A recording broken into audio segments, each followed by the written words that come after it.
thrift shopping? What? What?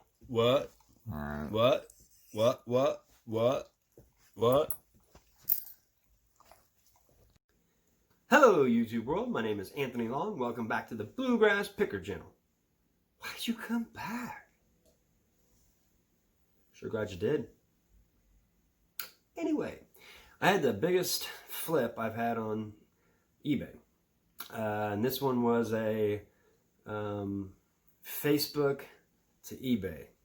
And I joined Facebook groups that get team breaks, and I buy up the Chiefs, and I sell off parts of the Chiefs to pay back the whole break. And sometimes you get chances of autographs, and I've gotten 3 Patrick Mahomes autographs out of breaks. And one of them I got was this one. It's called a Cracked Ice Panini's Contenders autograph. And this is an on-card auto, which makes a big difference. That means he signed this card instead of a sheet of stickers and they slap a sticker on. And it's a 10 autograph. What I did was when I got it, I had him take it and look if it was good enough to grade. And he sent it off to get it graded. Now 10 autograph is awesome. Now 9, people look at it and go, oh, it's not a 10, it's not a 9.5, so it's not good. But in the sports card world, the PSA 10 is a lot of times considered the same thing as a 9.5 in Beckett. BGS is harder to get a 10. You rarely see 10s. Every once in a while you do. But this one was 0.5, and they grade it. And how they grade it is the centering was 9.5 by how far on each side it was and how far on the bottom and top, and the centering on the backs and sides and the back too. So that's awesome, 9.5. The edges are 9.5, which is the edges, of course, along here, because sometimes it'd be faded or ripped and little frilled. The corners were 9, so the one that hurt it was the corners are just a little bit dinged, and I kind of can see it right there. It's a little bit messed up. And the surface is a 9.2, so there must be a scratch. Sometimes it's a fingerprint mark.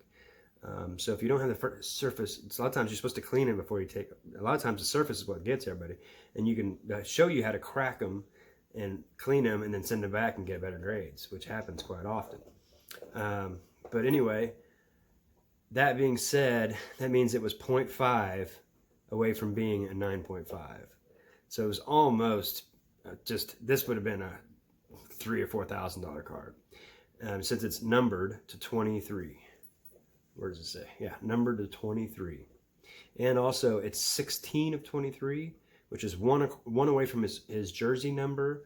So people like that are collectors, they want to get close to the jersey number, or be the 1 of 23 or 23 of 23.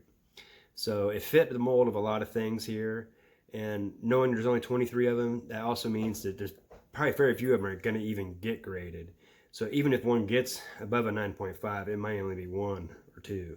So this is kind of it might be a 1 of 1. So anyway, I had this at $22.95, and this sold raw without the grading for $1,500, and another one for $1,550. That was right before the Super Bowl. That was right before they won. And so knowing that, that's why I put it at $2,200.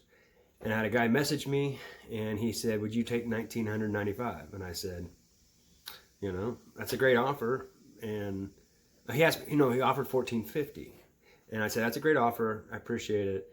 But I'm going to hold on to it because I got a good deal. And he goes, and I told him, I'll give you an offer though that I haven't given anybody else, $19.95, $19.95. And he said, I'll move some money around and I'll buy it tomorrow. Just send me the offer tomorrow. And usually people sleep on it and they change their mind or whatever.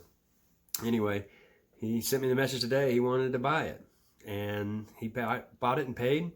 And not only that, I got this card in a break for $79. And I paid $35 to get it graded. So that means I'm in it for $110 to make $1,995. So the biggest flip I've ever had. And honestly, I've sold some of those other cards, so I've already made back $79 on other cards, other just normal Patrick Mahomes cards and Nicole Hardman cards. So in a way, this is actually a free card that I didn't even want to sell since I basically have no money into it.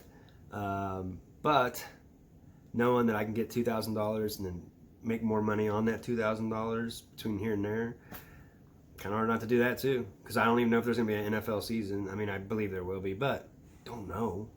Who knows if sports will ever be looked at the same. So this is the last Mahomes autograph I have, unless I get another one.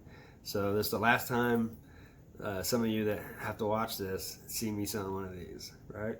But anyway, it's a good break, and that's why if you want to know more about how to buy team breaks, how to follow Facebook groups that'll get you into team breaks, subscribe below, and eventually I'll be having some team breaks. And so you need to follow me, I have a couple different channels, but subscribe and make sure you're staying tuned and check out all my other channels. I have some other videos in the playlist below too that will have other autographs I've sold, and you can kind of watch how I did those. And those were, I had to invest more money. This one was a little bit more of creating, which I hope that other people now can see how you can do this and turn $79, $110 into $2,000. And anybody can do it, not just, and you can randomly do it. And it's not, of course that didn't happen all the time, but I always get my money back at least. Like I said, all the other cards sold, and so basically this was free. But grind on, friends. Go Chiefs! Bye from Bluegrass Pickers. Stay tuned.